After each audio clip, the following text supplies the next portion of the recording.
السلام عليكم، كيف دايرين؟ لاباس عليكم؟ كنتمنى هاد لا فيديو يلقاكم بخير وعلى خير.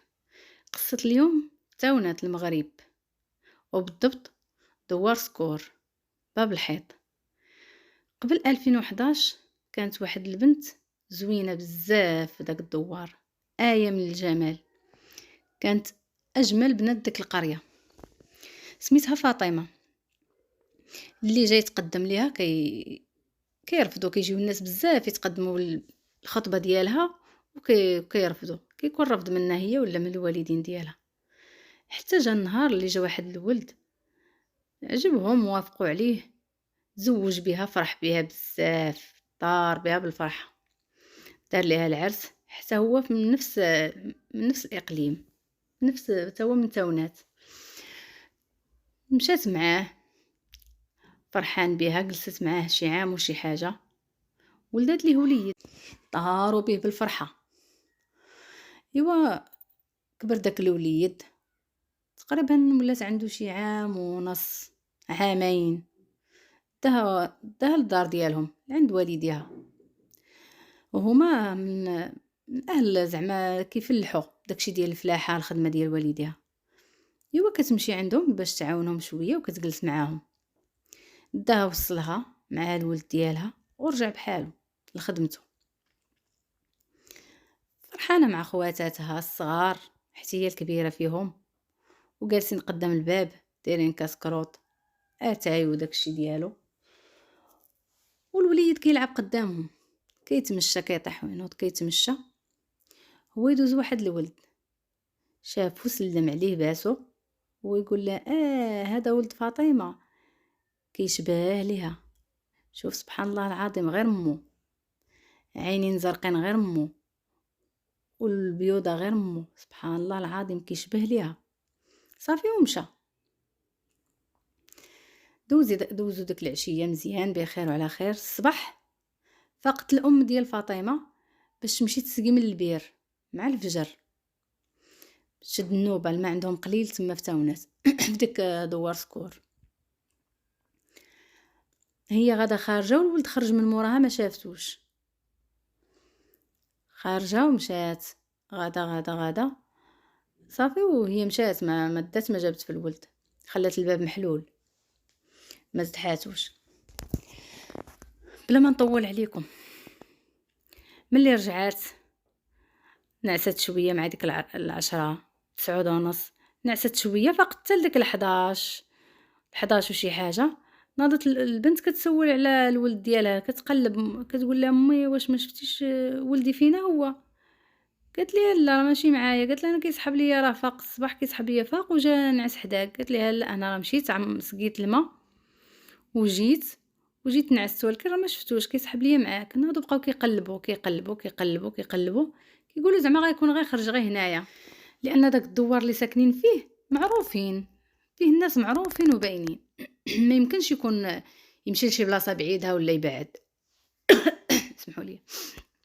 المهم بقاو كيقلبوا، ما والو، ما لقاوش ليه الاثار، بحال الولد مهزوز ومخطوف. والام كتبكي، عيطات للراجل ديالها، جا ومشاو ديكلاراو وعيطوا لي جوندارم، والو ما لقاوش. دازت النهار الاخر كيقلبوا، والو ما كاينش الاثر ديالو. تيقولوا ما يمكنش، مستحيل ان الولد يمشي واحد المسافه بعيده، لانه باقي غير صغير. الا طار غيدور غير في نفس داك الدوار وغادي يرجع، ولا غيلقاوه الجيران وداكشي وغيرجعوه. والو ما كاينش ليه الاثار.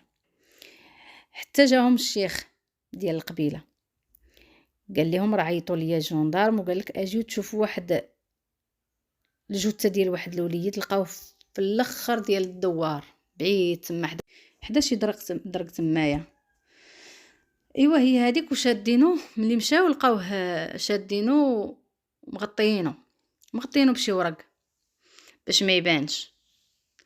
غير شافوه وما يغوتوا غير غوته، قالوا هذا هو الولد ديالنا.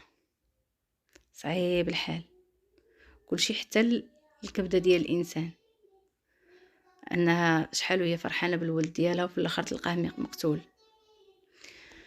هزوه لي جوندارم، داوه الطب الشرعي، داروا معاهم لونكيط. واش كتشكوا في شي حد؟ واش عندكم شي اعداء مع شي حد؟ واش قالوا لهم ما عندنا حتى شي حد، ما عندنا معاه العداوه، ما حتى شي حد ما شاكين فيه، زعما حنا كاع الناس معاهم مزيان. ولكن الام بقات كتغوت كتقول لهم لا، هذاك سميوه حنايا محمد، قالت لهم هذاك محمد اللي جا وسلم على ولدي وباسو، هذاك هو اللي قتله. قالوا لها واش عندك عليه شي دليل؟ قالت لهم لا، ولكن انا حاسه، قلبي حاس انه هو اللي قتله. هذاك كان باغي يتزوج بيا من قبل، وملي رفضت ما بغيتش، دابا انتقم ليا من ولدي، انتقم مني على طريق ولدي. شدوه داروا معاه لونكيط، قال لهم انا ما عندي حتى شي علاقه. لقاو فعلا السيد ما عنده حتى شي علاقه. من بعد جات تقرير ديال التشريح ديال الطبي صادم، هو انهم الولد متعرض لاغتصاب، وبحال مدخل في شي بير، بحال لان الريه ديالو فيها الماء، مقتول بالخنق ولا يحينو في شي بير ولا في شي حاجه، كله عامر بالماء. وما ملي طلقوا داك محمد، كل مره كتمشي الام للكوميساريه كتحيي عليهم تما عند لي جوندار، كتقول لهم علاش طلقتوه، هو اللي قتل ليا ولدي. تيقولوا لا ما يمكنش، راه ما عنده حتى شي دليل، ما عندنا حتى شي دليل عليه. واش عندك انت شي دليل؟ كتقول لهم لا، ولكن هو اللي قتلو، انا حاسه به هو اللي قتلو. رجال الامن عاودوا قالوا عرفتي غادي نعاودوا نعيطوا لهداك محمد ونعاودوا نديروا ليه التحليله مع هذا الولد، لان لقاو فيه واحد شويه ديال الاثار ديال داك المني ديالو باقي في الولد. قالوا نديروا التحليله نشوفوا ربما لا يكون هو، حيت ما عندناش شي مشتبه فيه من غيره بوحدو اللي كاين. داكشي اللي داروا، عيطوا ليه بقى كيضحك، قال لهم عاوتاني انا راه ما داير والو. قالوا لي حنا ماشي مشكل، حنا بغينا غير نحيدو غير الشك وصافي. صافي هما يديروا ليه التحليله، خرجت التحليله صادمه على انه هو اللي مغتصبو. قالوا ليه دابا اعترف، هو كل شيء باين وواضح.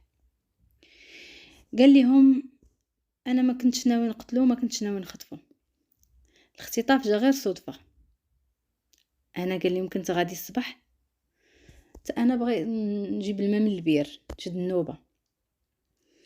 قال لهم انا غادي، كتبه لي الام ديال فاطمه راه هي غاده واحد المسافه، وليد صغير تابعها بشويه خطوات قلال، وعرفت انه ولد فاطمه، ومشيت درت يدي على فمو وهربت به، ديتو للبيت ديالي، سديت عليه واغتصبته. من بعد ما اغتصبته خنقته ودرته في واحد البرميل ديال الماء، سديت عليه تما في واحد البرميل حتى طاح الظلام، وعاد ديتو الاخر ديال داك الدوار وحطيته وغطيت عليه بالورق ديال الشجر باش ما يبانش. وانا كنغتصبو وكنقول شوف كنت زوجت فاطمه كان غيكون عندي ولد نفس هاد الولد، كنت زوجت بفاطمه كنت انا وراني انا ولدي قد هكا، وبقيت هكاك تنغتصب فيه حتى ساليت وخنقته. ايوا احساس الام راه ما كيخيبش، وحكموا عليه بالمؤبد. كيف ما كتعرفوا حنا عندنا في المغرب ممنوع الاعدام. وقصتنا هنا سالات، وردوا البال لوليداتكم، والله يحفظكم ويحفظ وليدات المسلمين اجمعين يا ربي. وما تنساونيش بواحد لي لايك، وتشتركوا في القناه، وبارطاج واحد لي كومونتير زوين، وشكرا لكم بزاف.